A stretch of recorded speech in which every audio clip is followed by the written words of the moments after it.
you ever longed for something so much that you could hardly think about anything else, only to discover, when you finally got what you wanted, that it didn't actually make you as happy as you thought it might? Hello everyone, I'm Kathleen Pelly. Welcome to Journey with Story. I'm sure most of you have at some time or another really wanted something desperately, whether it was a puppy or a pony or maybe a pot of gold at the end of the rainbow. And oftentimes, even when we get what we want, we discover it doesn't make us happy. Well, today's story is a folktale from Spain about a young girl who learns this very lesson for herself. Before we begin, many thanks to all of you who have made us very happy by taking the time to write a review for this podcast. If you have not already done so, please take a moment and write a review today wherever you listen to your podcasts. Now, let's take a journey with the White Parrot. Once upon a time, in a city in Spain, a brother and a sister lived with their father in a happy little home. They were especially proud of their inner courtyard, which was full of rare plants. Their mother was dead, and so little Mariquita was mistress of the house. She was a splendid housekeeper, and everything about the place was always bright and shining. One day, an old woman came to the door when Mariquita was at home alone. She knocked, and Mariquita ran to open the door. "How do you do, little girl? Is your father at home?" asked the old woman. Mariquita replied that he was away. "Is your brother at home?" asked the old woman. Mariquita replied that he too was away from home that day. "Oh, what a pretty home you have," said the old woman. "It is quite the most attractive place in the town." Mariquita threw wide the door. "Come inside, please," she said. "I love to show visitors about. I want you to see what a pretty courtyard we have." The old woman admired everything about the house. When she saw the patio, she said that it was very attractive. There was only one thing that it was lacking. It needed a fountain of silver water. "I never saw a fountain of silver water," said little Mariquita. "I'd like to have one, but I don't know where I could get one." "That is easy," said the old woman. "All you have to do is to go to a certain place with a little jar and bring home the jar full of water from the fountain you will find there. When you put it in the courtyard, it will instantly become a fountain of silver water. I'll tell you exactly where to go to get it." When Mariquita's father and mother came home, they found her crying. "What is the matter?" they asked in alarm. She was such a happy little maid that they were not in the habit of seeing tears upon her cheeks. "I want a fountain of silver water for our patio," cried Mariquita. "I'll never be happy again until I have one." "Oh, what nonsense!" cried her brother. "We do not need a fountain of silver water in our patio. It is pretty enough as it is," said the father, shaking his head. "I know just where to go to get water to make one," cried Mariquita. "It is the easiest thing in the world to get it. I'll never be happy until I have it." She kept on crying until at last her brother decided to go in search of the water for her. He took a jar with him. When he had gone a long distance, he encountered a little old man standing in the middle of the road. "Where are you going, my lad?" asked the old man. "Who hates you so much as to send you into these parts?" "I am in search of a fountain of silver water for our patio at home," replied the boy. "An old woman told my sister about it, and now my sister will never be happy again until she has one." "Oh, there is great danger in getting this water," said the little old man thoughtfully. "You appear, however, to be a wise lad, and perhaps will succeed.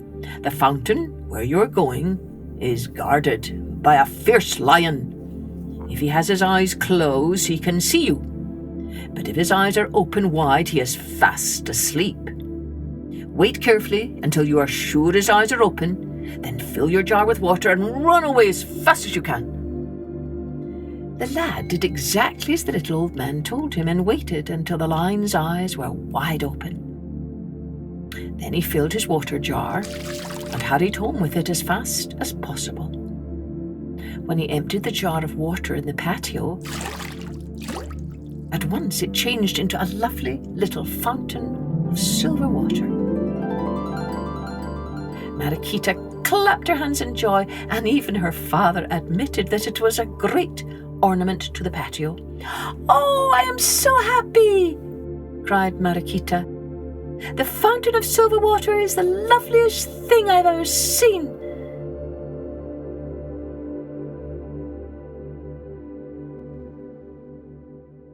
The next day, when her father and brother were away, the old woman came again to the door. "I am so glad you have come," cried Mariquita as she opened the door. "I want you to see what I have in my patio." She led the old woman into the courtyard and showed her the fountain of silver water. "It is a great improvement," said the old woman, "but there is something else which you need. Now you should have a little tree with leaves of silver and nuts of gold growing beside the fountain." "Tell me where I can get one," cried Mariquita eagerly. "I never saw a tree with leaves of silver and nuts of gold. It must be beautiful." When her father and brother came home that night, she told them about her visit from the old woman. There was no peace in the house until her brother had promised to start the next morning in search of the tree with leaves of silver and nuts of gold. He started early upon his journey, and after he had gone a long distance, he saw the same little old man standing in his path. He told the old man about this new quest. "Take a horse, my lad, you'll need one, and I have one here waiting. Follow the narrow path which leads up the mountain into the forest. After you have gone for some distance in the forest, you will see the tree you seek. It is guarded by a serpent, and when the serpent's head is hidden, it is asleep. Wait until it is asleep, and then break off a branch from the tree. Take it home and plant it in your courtyard, and you'll soon have a tree with silver leaves and nuts of gold, just as your sister wishes." The boy mounted the horse and followed the directions which the little old man had given him. When the serpent's head was hidden, he broke off a branch from the tree and took it home. As soon as the branch was planted in the courtyard, it grew into a lovely little tree with leaves of silver and nuts of gold. "Oh, I am the happiest girl in the world," cried Mariquita when she saw it growing there beside the fountain of silver water. All went well for many days. Then the old woman came again and knocked at the door. "Come in and see what I have in my patio now," cried Mariquita, opening the door. The old woman went into the patio. "All you're lacking now is a white parrot," she said as she looked about. When Mariquita's father and brother came home that night, they found Mariquita once more in tears. There was no peace in the house until her brother promised to get her a white parrot. When the lad had gone for some distance on his way, he again met the little old man. He told him about the white parrot which his sister had sent him to procure for her.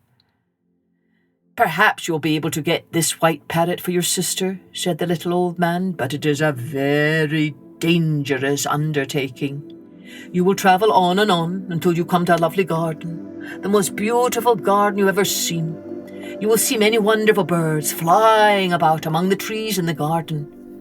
but do not pay any attention to them. Wait a little, and you will see a white parrot, an exceedingly beautiful parrot, come and seat itself upon the round stone in the middle of the garden. It will turn slowly around, and after a while it will put its head under its wing and go to sleep. Wait until its head is under its wing and it is sound asleep before you seize it. Otherwise, you will be turned into stone. The boy followed the directions and came to the beautiful garden full of many trees, with wonderful birds flying about the branches. He waited until a white parrot came flying down out of the treetops, alighting on the round stone in the centre of the garden. It was the most beautiful bird he had ever seen, far lovelier than he had expected. The white parrot turned slowly round and round upon the stone, and finally it put its head under its wing. In his eagerness to obtain the beautiful bird, the lad forgot to be sufficiently cautious. He seized the bird a moment too soon and was turned into stone.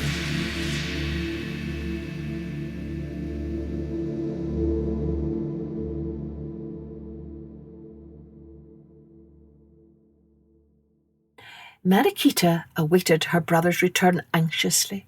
As the days and weeks passed by and he did not come, her grief knew no bounds.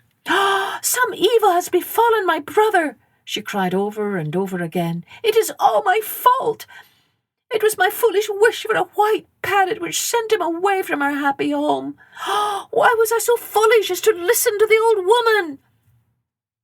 At last Mariquita could endure her anxiety no longer, and she decided to go in search of her brother. As she went on her way, she encountered a little old man in her path. "Have you seen a lad pass by some weeks ago?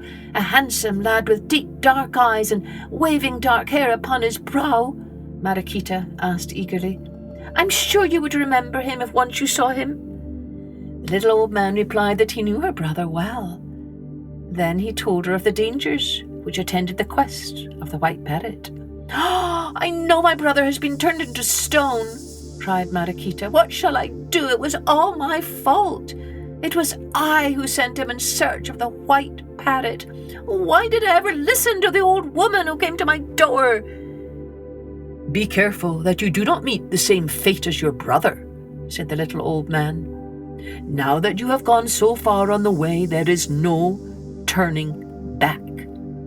All will be well if you do not try to seize the bird too soon." Mariquita journeyed on until finally she came to the beautiful garden. She waited quietly until she saw the wonderful white parrot come flying down to the round stone in the middle of the garden. Slowly it turned around upon the stone. Then it tucked its lovely head under its snowy wing and went to sleep. The moment Mariquita stretched out her hand and seized the white parrot, all the stones in the garden came to life. There was her brother standing close behind her. Her joy was unspeakable. Mariquita and her brother invited all the stones, which had been restored to human form, to come home with them and celebrate the event in their house. A great feast was held which lasted for 3 days. "Now that I have my own dear brother safe home again, I am the happiest girl in the world. There is nothing more to wish for," said Mariquita. "Never again will I give way to foolish longings." I wonder, can you think of any other stories where a person wishes for something only to discover that it does not bring her or him happiness at all? Maybe you could write your own story about that. so many possibilities for creating a fun story around this theme. Cheerio then. Join me next time for Journey with Story.